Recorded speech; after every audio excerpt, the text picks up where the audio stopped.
নমস্কার বন্ধুরা, Indian stock market বাংলায় আপনাদের স্বাগত। আজকে রবিবার সকালবেলা বলেছিলাম শনিবার ভিডিও করব, তো কাল আমি সারাদিন প্রায় বাড়ি ছিলামই না, তো ওই জন্য ভিডিওটা করতে পারিনি। তো আজকে রবিবার সারাদিন টাইম পাবেন, আমি আপলোড করে দেবো তাড়াতাড়ি ভিডিও। তো আগের ভিডিওয়ে আমি একটু সাবধান বাণী দিয়েছিলাম, সেটা থাম্বনেলে দেখেছেন। অনেক নতুন ভিউয়ার্স ভিডিওটা দেখেছেন, ধন্যবাদ। অনেকে সাবস্ক্রাইব করেছেন নতুন করে চ্যানেলে, এর জন্য আমি প্রচণ্ড কৃতজ্ঞতা জানাই আপনাদের সকলকেই। তো আমি যেটুকুনি বুঝি বা যেটুকুনি ক্যালকুলেশন করে বুঝতে পারি সেটাই আপনাদের এখানে আমি জানাই। তো চেষ্টা করব আরও পারফেকশান আনার। তার আগে বলে দিই যে যারা ফ্রি টেলিগ্রাম গ্রুপে আছেন তাদেরকে কিন্তু সকালবেলা, অর্থাৎ লাস্ট দিন শুক্রবার সকালবেলা, কারণ আমি ভিডিওটা তৈরি করেছিলাম বৃহস্পতিবার দিনকে সন্ধেবেলা, সেটা আপনাদের কাছে সন্ধেবেলা পাবলিশড হয়েছিল। বৃহস্পতিবার সন্ধ্যাবেলা পাবলিশড হওয়ার পর রাত্রিবেলা নতুনত্ব চার্ট বা আদার্স কিছু কিছু আমি ইন্ডিকেশান পেয়েছিলাম, যেটা ফ্রি টেলিগ্রাম গ্রুপ, সেখানে আমি সকালবেলা যেমন আপডেট দিই, সেই আপডেটে আমি কিন্তু সকালে মার্কেট ওপেন হওয়ার আগেই বলে দিয়েছিলাম 22,000 নিফটি যাচ্ছে। নিউ হাই আমি বলিনি, এখনও পোস্ট আছে। আমি তখনই বুঝেছিলাম যে একবার 22,000 টাচ করবে। এবার নিউ হাই টাচ করবে কি সেটা আমি কনফার্ম ছিলাম না, কিন্তু দেখা গেল নিউ হাই টাচ করলো। এবং আমার পেড গ্রুপে সেটা বাজেটের আগের দিনই বলেছিলাম যে নিউ হাই যদি টাচ করতে হয় তাহলে বাজেটের দিনই টাচ করবে, কিন্তু সেখানে ক্যালকুলেশনটা একটু গন্ডগোল হয়ে গেছিলো, যে বাজেটের দিন না করে হলো তার পরের দিন। কিন্তু একটা আমার অনুমান ছিল যে একবার 22,000 ছবে বা নিউ হাই টাচ করবে। ওখানে করার পর ক্যান্ডেল কি বানাচ্ছে বা কী রকম কী স্ট্রাকচার হচ্ছে তার উপর নির্ভর করবে। কিন্তু আমার যেটা নিফটি সম্পর্কে মনে হয় আমি সেটা আসছি, আমি মোটামুটি এখন যেটুকুনি বুঝতে পেরেছি আপনাদের জানাচ্ছি। তার আগে বলে দিই, আমাদের যে অপশান গ্রুপটা ফেব্রুয়ারি মাসে, সেটা এখনও ওপেন আছে। যদি কেউ জয়েন করতে চান তাহলে হোয়াটসঅ্যাপ করুন 9123952178।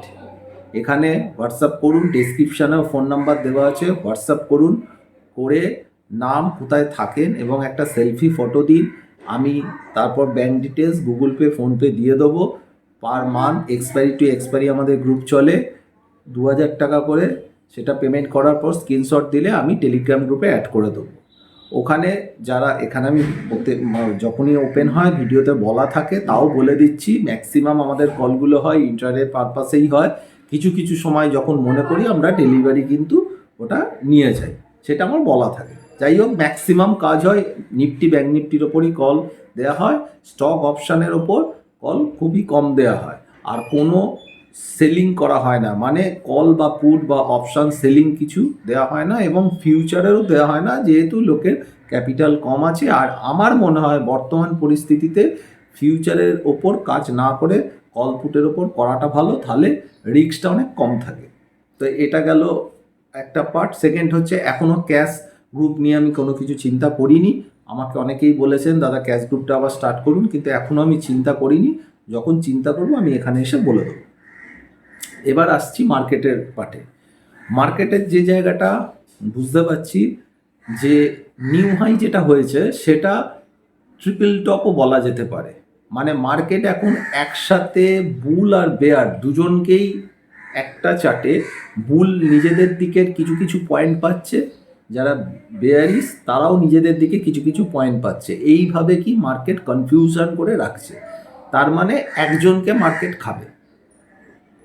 এবার কি হচ্ছে, একে খাচ্ছে তারপর আবার একে খাচ্ছে। মানে মার্কেটে যে বারবার আমি বলে এসেছি 2024-এর আগের ভিডিও থেকেও, যদি পুরনো ভিডিওগুলো যারা রেগুলার স্কিপ না করে দেখেন, দেখবেন আমি বলে এসেছি 2024 সালটা মারাত্মক ভোলাটিলিটি হবে। প্রত্যেকটা চার্ট কখনো কখনো মনে হয় যে বুল হতে চলেছে, তারপরেই দেখা যায় যে না, বুল না, বেয়ারের জায়গা। আবার বেয়ার হতে চলেছে, তারপরেই দেখা যায় না, এটা বুলের জায়গা। মানে বোথ সাইড খাচ্ছে, এবং স্টপ লস হিউজ খাচ্ছে, ওই জন্য স্টপ লস বড় রেখে কাজ করতে হচ্ছে। তারপরে দেখা যাচ্ছে কি স্টপ লসটা খাওয়ার পর কিন্তু ওপরের টার্গেটগুলো অ্যাচিভ করছে এবং এটা চলবে, এটা এখন চলবে। ওই জন্য আরও বুঝে শুনে কাজ করতে হবে। সে অপশানে করুন, ফিউচারে করুন, ক্যাশে করুন, যাই করুন, একটু দেখে শুনে করতে হবে। এবারে বলি নিফটির যে স্ট্রাকচার, ফার্স্ট হচ্ছে নিউ হাই করেছে। এটা বুলেদের জন্য খুব ভালো যে হ্যাঁ নিউ হাই করেছে, কিন্তু নিউ হাইটা কিভাবে করলো? একটা সাস্টেনেবল যদি মুভ হয় তাহলে নিউ হাইটা কি হবে? যদি নিচ থেকে গিয়ে 21,950-এ গেল, গিয়ে ক্লোজ করলো, আবার 850 এসে আবার 22,080-90 এরম গেল, আবার একটুখানি রিট্রেস করে আবার নতুন হাই মারলো, সেইটা হচ্ছে সাস্টেনেবল নিউ হাইয়ের জায়গা। কিন্তু এটা যেন মনে হচ্ছে পেছন থেকে কোনো পুলিশ তাড়া করছে চোরকে, ও কোনো যেন প্রকারে দৌড়ে গিয়ে কোনো একটা জায়গায় টাচ করে ও দৌড়ে পালাবে, এই রকম মানে ওর পেছনে কিছু একটা তাড়া করছে, খুব তাড়া আছে ওর নিউ হাই করা। এবং দেখলাম কি হুম করে একখানা নিউ হাই নাম কাওয়াস্তা হলো, সেখান থেকে দেখতে গেলে ট্রিপল টপও বলা যায়। যদি ডেলি ক্যান্ডেলে দেখেন তাহলে ট্রিপল টপও বলা যায়, কেউ ডবল টপও বলতে পারেন, কেউ ট্রিপল টপও বলতে পারেন। হলো করার পরে এবার দেখুন ক্যান্ডেলটা কি করেছে। ক্যান্ডেলটা যে জায়গায় করেছে তার মানে ওখানে প্রচুর সাপ্লাই আছে, ঠিক আছে? সেই দিক দিয়ে বোঝা যাচ্ছে যে না ওখানে সাপ্লাই আছে, লোক বা বড় যারা কারা কি করেছে তো আমি জানি না, ধরে দিয়ে দিয়েছে, নে তোরা নিয়ে যা, 22,000-এর ওপরে গিয়ে নিয়ে যা। আবার দেখুন যে ক্যান্ডেলটা করেছে নিচের উইকটা তো এত বড় করেছে, তারপর নিচে বডিটা করেছে গ্রিন। এটা যদি রেড করতো তাহলে কিন্তু আরও খারাপ হতো, যেহেতু গ্রিন করেছে। এবং আমি একটা লেভেল বারবার আমার পেড টেলিগ্রাম গ্রুপেও দিয়ে গেছি, যেটা ফ্রি টেলিগ্রাম, ওখানেও সম্ভবত দিয়েছিলাম যে 21,850 এই লেভেলটার উপরে ক্লোজ হচ্ছে কিনা দেখা। তাহলে কি দেখলাম যে ক্লোজ হলো, তাহলে যারা তারা ভাবলো না বাবা আমরা এখনও দাঁড়িয়ে আছি, কি 21,850-এর উপর আমরা ক্লোজ দিয়েছি। এইবার সোমবার গিয়ে যদি দেখেন গ্যাপ ডাউন করে 21,720-30-এর নিচে চলে এসছে, তাহলে কি করবেন? মার্কেটটা ঠিক এইভাবে, কারণ লোকের পয়সাটা খেতে হবে। কিভাবে খাবো, কাটটা খাবো? এবার যখনই দেখবো খুব বেয়ারিশ হয়ে গেছি, তখন অনেকেই শর্ট কল ফল নিয়ে বসে থাকবেন, কোনো এদিক ওদিক কিছু করে টেনে 200-300 পয়েন্ট নিফটিকে তুলে দিচ্ছে। কারণ যেই জায়গায় এখন নিফটি আছে 21,000-এর ওপরে, তার মানে 1% মানে 200+। 1% বাড়া বা কমা মানে 200 পয়েন্ট প্লাস বা মাইনাস, সেটা কম কথা না, ঠিক আছে? তো সেই দিকে নিফটি এখন প্রেডিকশান করা যে জায়গায় বুলরা ভাববে আমাদের সাপোর্টেও কিছু কিছু জিনিস আছে, নিউ হাই করেছে গ্রিন ক্যান্ডেলে, আবার বেয়ার ভাববে যে না এইভাবে এত দূর মারলো ক্যান্ডেলটা ভালো নয়, সাপ্লাই হচ্ছে ওখানে অনেকখানি, ঠিক আছে? এবং অনেক কিছু উপরে গেলে হয়তো আবার সাপ্লাই আসবে। বোথ সাইডেই কিন্তু পয়েন্ট রেখে গেছে। এইবার হয় বুলকে প্রথমে খাবে, তারপর বেয়ারকে খাবে, এরকম করে এখন চলবে। তবে একটা কথা বলতে পারি, নেক্সট উইকে কিন্তু আবার একটা ভোলাটিলিটি বা আবার একটা পতন আসবে। আর একটা কথা বলি, আমি আগের ভিডিওয়ে যে থাম্বনেলটা দিয়েছিলাম সেটা বলেছি পতন, ক্র্যাশ নয়। অনেকে হয়তো এটা ভুল করছেন, ক্র্যাশ মানে ভাবছেন মার্কেট চলে গেল এখান থেকে 20-30% পড়ে গেল। আমি কিন্তু সেটা লিখিনি। কথার অনেক পার্থক্য হয়, কথাগুলো ভালো করে বোঝার চেষ্টা করুন। যদি আমি লিখতাম যে বড় পতন আসতে চলেছে, ক্র্যাশ হয়ে যাবে, সেটা অন্য কথা। আমি এখন মার্কেটের যে কন্ডিশন সেখান থেকে 5-7%, 8% মানে কারেকশান আসাটা কোনো ফ্যাক্টর না, এটাকে ক্র্যাশ বলে না। 1,000-1,200 পয়েন্ট নিফটি এখন পড়াটা এটা রুটিন কারেকশানের মধ্যেই পড়ে, যেহেতু এই অল টাইম হাই যাচ্ছে, এটাকে রুটিন কারেকশান। হ্যাঁ, এতে আমাদের হয়তো অনেক ক্ষতি হয়ে যেতে পারে, সেটা অন্য কথা। মার্কেট যখন 40,000 হয়ে যাবে তখন 1% মানে হচ্ছে 400 পয়েন্ট, ঠিক আছে? তো এইভাবে চিন্তা করতে হবে কোন জায়গায় ধরবো। আর সবসময় ট্রেড নিতেই হবে এরকম কোনো ব্যাপার নয়, দরকার হলে 2-4 দিন ট্রেড নেবেন না, তাও ঠিক আছে, কিন্তু জোর জবরদস্তি ট্রেড যদি করেন, যদি লস হয় সেটা কিন্তু ক্ষতি। তার থেকে কাজ না করে বসে থেকে 2-4 দিন, আমি বলছি না সুযোগ সবসময় আসবে, তাহলে কিন্তু ক্যাপিটাল প্রোটেক্ট হলে আপনি নতুন নতুন সুযোগগুলো পাবেন। আর কাজ কিন্তু বোথ সাইড করতে হবে, কলও যেমন নিতে হবে, পুটও তেমনি নিতে হবে, বোথ সাইড কাজ করতে হবে। এখন ওয়ান সাইড কাজের জায়গায় এখনও নেই, ভোলাটিলিটি মারাত্মক জায়গায় আছে। এটা গেল আমার নিফটির পার্ট লেভেলগুলো আমি বলে দিচ্ছি। এছাড়াও কালকে সকালবেলা ফ্রি টেলিগ্রাম গ্রুপে আমি দিয়ে দেবো। পেড টেলিগ্রাম গ্রুপে তো দিই, ছেড়ে দিন, ফ্রি টেলিগ্রাম গ্রুপেও দিয়ে দেবো। যারা নতুন জয়েন করেছে জানেন না তাদের বলি যে ফ্রি টেলিগ্রাম গ্রুপ জয়েন করতে গেলে যে হোম পেজ আছে, হোম পেজের নিচে লিঙ্ক আছে, লিঙ্ক থেকে জয়েন করতে পারেন। তার জন্য কোনো টাকা পয়সা লাগে না, কোনো ডিম্যাট অ্যাকাউন্ট খুলতে লাগে না, নিজেরাই জয়েন করতে পারবেন।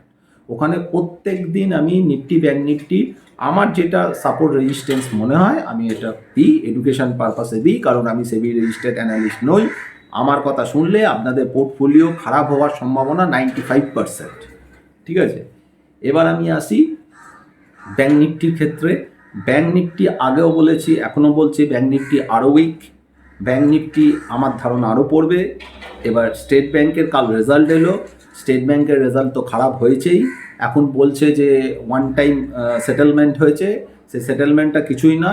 পেনশন যারা পেতেন তাদের 40% দেওয়া হতো, সেটা 50% হওয়ার কথা ছিল অনেক আগেই, সেটা সুপ্রিম কোর্টে কোর্ট কেস চলছিল, তো সেটা মেনে নিয়েছে। ওটা 40 থেকে 50% হবে, 10% করে বাড়বে। সেটা অনেক আগে বাড়ার কথা ছিল, সেটা এত বছর বাড়িনি, কোর্ট কেসের জন্য আটকে ছিল। এবং 2002 সালে সম্ভবত যারা রিটায়ার হয়েছে তাদেরও কিছু একটা অ্যামাউন্ট পেন্ডিং বাকি ছিল, সেই টাকাটার জন্য বলছে খরচ হয়েছে। কিন্তু আমার বক্তব্য যদি সেইটাই হয় তাহলে ব্যাংক আগে থেকে প্রভিশন কেন করে রাখলো না আমি জানি না, এটা আমার কাছে একটা অদ্ভুত ব্যাপার। আর আদারওয়াইজ যে আদার্স যে রেজাল্ট হয়েছে সেটাও কিন্তু খুব যে ভালো আমি বলবো না, এবং মার্কেট যা এক্সপেক্ট করেছে তার থেকে রেজাল্ট কিন্তু খুব একটা ঠিকঠাক আসেনি। তো আমার মনে হয় স্টেট ব্যাংক হয়তো নেগেটিভ দিকেই যাবে। আর একটা যেটা বড় মার্কেট দেখবে সেটা হচ্ছে যে টাকাটা বলছে ওয়ান টাইম খরচ হবে, সেটা আমার একটা কথা যে ওয়ান টাইম খরচটা হচ্ছে কি পারপাসে। কোনো আমি একটা কোম্পানির ব্যবসার জন্য কোনো ল্যান্ড কিনলাম বা কিছু অ্যাসেট করলাম, রিজার্ভ করলাম, সেখানে একটা বোঝা যায় যে কোম্পানির জন্য কিছু একটা করলাম, কিন্তু এটা কিন্তু যে খরচটা হলো এটা কিন্তু একটা লাইবিলিটি মেটানো হচ্ছে, এবং সেটা পেনশনারদের এবং বাদবাকি স্টাফেদের বেশ কিছু ছিল, এতদিন ধরে হয়নি, সেটা দিয়েছে। আমার মনে হয় না মার্কেট এটাকে খুব একটা ভালোভাবে নেবে বলে। এছাড়াও ব্যাংকের যা রেজাল্ট এসছে আমার তো মনে হয়নি, তারপরে আমি তো অত কিছু ভালো বুঝি না, যেটুকুনি মনে হয়েছে আমার মনে হয় না খুব একটা পজিটিভ নয়, উল্টে নেগেটিভ হতে পারে। ব্যাংক নিফটি এমনি উইক আছে। আমার ধারণা সোমবার দিন ব্যাংক নিফটি আরও নিচের দিকে যাওয়ার সম্ভাবনাটা বেশি। সম্ভাবনা এখন মার্কেটটা সম্ভাবনাটাই মাথায় রাখবেন, শিওরিটি বলে কিছু হয় না। কারণ প্রত্যেক দিন আমি দেখছি যেটা ডেটা, যেভাবে আমরা সারাদিন যে আমাদের পেড গ্রুপে একটা যেটা সার্ভিস খুব ভালো, অনেকেই বলছেন খুব ভালো লাগছে দাদা, নিজেরাও কাজ করতে পারছি, যেটা পেড গ্রুপে আমি দিই, সেটা হচ্ছে মানে নিয়ত যেটা হচ্ছে নিফটি ব্যাংক নিফটির ডেটাটা স্ট্রং না পজিটিভ, কতটা পজিটিভ ইত্যাদি আমি দিতে থাকি। এই দেখে অনেকে কিন্তু নিজেরা কলপুট বাই করতে পারে এবং করেনও, প্রফিটও করেন, আমাকে দেখান। তো এইখানে আমি যেটা দেখতে পাচ্ছি যে দিনের মধ্যে ডেটা কিন্তু খুব চেঞ্জ হচ্ছে। মানে আমি এখন একটা ভিডিও বলে যাচ্ছি, কাল সোমবার সকালবেলা 9:30 10টার পর দেখলাম ডেটা অন্যরকম দেখাচ্ছে। তখন আমি কিন্তু পার্সোনাল গ্রুপে কিন্তু আমি সেটাকে অ্যালার্ট করে দিই, বলে দিই যে এই পার্ট, কিন্তু ভিডিও করে তো আমার সম্ভব না, কারণ আমি সপ্তাহে 3টে করে ভিডিও বানাই। তো এখনকার পরিস্থিতি অনুযায়ী যেটা বুঝতে পারছি আমি সেটা বললাম। এবং আমার ব্যক্তিগত মত বলতে গেলে আমি কিন্তু এখন ব্যাংক নিফটিকে নিচে দেখছি, নিফটি থেকেও আপাতত নিচের দিকেই দেখছি। নতুন হাই নামকা বাস্তা করেছে, কিন্তু আমি খুব একটা ওপরে দেখছি না। এবার আমি যদি বিশাল নিচে দেখছি না, সেটাও না, কিন্তু আপাতত নিচে দেখছি। এরপর নেক্সট ভিডিও যেরকম বুঝবো আমি বলবো। এবার আসি যে আপনাদের বলেছিলাম যে স্টকের কথা, পুরোনো ভিডিওগুলো দেখে নিন। আমি কিন্তু বিপিসিএল, ওএনজিসি বেশি দিন নয় আমি ওপেনলি আপনাদের বলেছিলাম আইওসি, অয়েল কোম্পানিগুলোকে নেওয়ার জন্য। যেখান থেকে বলেছি হয়তো হার্ডলি 3টে ভিডিও তো ভালো মতো বলেছিলাম, লাস্ট ভিডিওতেও বলেছি, সেখান থেকে দেখে নিন কত পার্সেন্ট স্টকগুলো বেড়ে গেছে। কিছু কারণ ছিল, সেই কারণগুলো আমি ভিডিওতে বলেছি। যদি আপনারা দেখতে চান ভিডিওগুলো, পুরোনো ভিডিওগুলো চেক করতে পারেন। আমি অবধারিত বলেছি কি কারণের জন্য এগুলো বাড়বে, দেখুন কথাগুলো হয়েছে কিনা। কারণ আমি প্রতিদিন এসে দুটো করে মাল্টি ব্যাগার স্টক দেয়া আমার পক্ষে সম্ভব নয়, বা মানে যেদিনই করব যে দুটো কি তিনটে মাল্টি ব্যাগার স্টক বলে দেবো, বা একদম 52 লোতে আছে এখানে কিনে নিলে আপনারা বিশাল বড় লোক হয়ে যাবে, আমি পারবো না। তাহলে আমি নিজেই এইসব কিনে রেখে দিতাম, আমি বিশাল মাল্টি ব্যাগার হয়ে যেতাম। আমার পক্ষে এত সম্ভব নয় এত কিছু বার করা, কিন্তু আমি যেটুকুনি সঠিক বুঝি সেইটাই আমি এখানে দিই। তাতে হয়তো খুব কম স্টক আপনাদের বলতে পারি এখানে, কিন্তু যেটুকুনি বলি আমি চেষ্টা করি ঠিকঠাক বলার। আর কোনো স্টক কিনলে সেই স্টককে সময় দিতে হয়। কিছু স্টক সাথে সাথে কাজ হয়ে যায়, কিছু স্টক 2 মাস 4 মাস পরেও কাজ হয়, আর কিছু স্টক 2 বছর 3 বছর ধরে রাখতে হয়। সেই রকম সব স্টক একসাথে দৌড়ায় না, সবাই মানুষ সমান হয় না, যেমন সব স্টকও সমান হয় না, প্রত্যেকটা স্টকে ক্যারেক্টারিস্টিক আলাদা হয়। তো সেই হিসাবে, এবং আপনাদের যে মার্কেটে আজকে কিনলাম কালকেই পয়সা পেয়ে যাবো এরকম চিন্তা করবে না, তাহলে দুবার পাবেন, তারপর যেবার যাবে সব সময় নিয়ে চলে যাবে। ওই জন্য দেখে শুনে একটু কাজ করুন। আর পিএসইউ মানে যেগুলো আমি কিনতে বলেছিলাম, তারপরে তো আমি বলেছিলাম যে বড় একটা ডিভিডেন্ড ডিক্লেয়ার করবে। এখনই এই ভিডিওতে অ্যাডভান্স বলে দিচ্ছি, যখনই এবার বড় ডিভিডেন্ড ডিক্লেয়ার করবে তারপর কিন্তু ওই ডিভিডেন্ড নেওয়ার চক্করে থাকবেন না। যখনই ডিভিডেন্ড বড় ডিক্লেয়ার করবে, সাপোজ বিপিসিএল একটা বড় ডিভিডেন্ড ডিক্লেয়ার করবে, অনেক আগে থেকে বলেছিলাম ডিক্লেয়ার করবে, ধরে নিন 70 টাকা ডিক্লেয়ার করলো, আমি উদাহরণ দিয়ে বলছি। ডিক্লেয়ার করলো, আপনারা যেদিন শুনলেন ডিক্লেয়ার করছে শুরু হয়েছে সেই দিনই বেচে দিন। হাতে যা যা স্টক যেগুলো আমি বলেছিলাম যদি ধরা থাকে সেগুলো বেচে দিন, ঠিক আছে? দেখবেন আবার নিচে পেয়ে যাবেন। ডিভিডেন্ড নিতে হবে না, ডিভিডেন্ড যে 60 টাকা বা 50 টাকা যাই বলুক না কেন, তার থেকে আপনি অনেক বেশি টাকা পেয়ে গেছেন। ডিভিডেন্ড নিতে যাবেন না, ডিভিডেন্ড নিতে গেলে কিন্তু স্টক প্রাইসটা আবার অনেকখানি নিচে নেমে আসবে, এটা কিন্তু মাথায় রাখবেন। এখনই বলে দিলাম, ভবিষ্যতে বলবেন না যে দাদা বলেননি কেন, স্কিপ করবেন না। নিফটির লেভেলটা বলে দিই, নিফটি ক্লোজ হয়েছে 21,854, সব ক্যাশ লেভেল বলছি। রেজিস্ট্যান্স আছে 21,940 এবং 22,043। আর সাপোর্ট দেখছি 21,795, 21,733 এবং 21,655। ব্যাঙ্ক নিফটি ক্লোজ হয়েছে 45,970, এটা রেজিস্ট্যান্স দেখছি 46,168, 46,377 এবং 46,508। আর সাপোর্ট দেখছি আমি 45,658, 45,350 এবং 45,141। এই লেভেলগুলো লিখে রাখুন। এছাড়াও কালকে টেলিগ্রাম, যে ফ্রি টেলিগ্রাম আছে, সেখানে আমি লেভেলগুলো দিয়ে দেবো, ওই লেভেলগুলো দেখে কাজ করতে পারে।